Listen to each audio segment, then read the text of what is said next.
This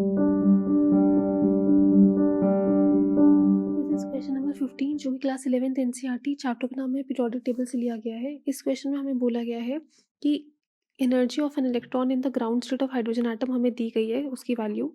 अब हमसे पूछा गया कि हमें आयनाइजेशन एंथैल्पी निकालनी है इन जूल्स पर मोल।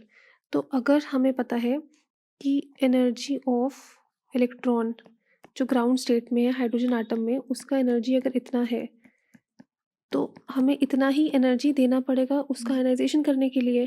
तो इसका मतलब क्या हो गया कि अगर हम ये देखें कि एनर्जी ऑफ इलेक्ट्रॉन इतनी है तो यही किसके बराबर हो जाएगी, आयनाइजेशन एनर्जी के बराबर हो जाएगी, क्योंकि हमें इतनी ही एनर्जी देनी पड़ेगी इलेक्ट्रॉन को निकालने के लिए।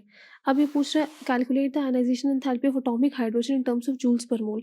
तो ये जो एनर्जी है ये एक एटम की, ये क्या है, एक एटम में एक इलेक्ट्रॉन की एनर्जी है। तो अगर हमें 1 मोल में देखना है, ये एक एटम में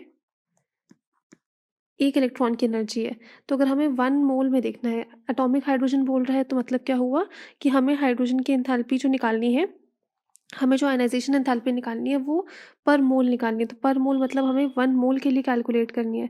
तो अगर हमें 1 मोल के लिए कैलकुलेट करनी है तो एक इलेक्ट्रॉन के लिए इतनी हो गई।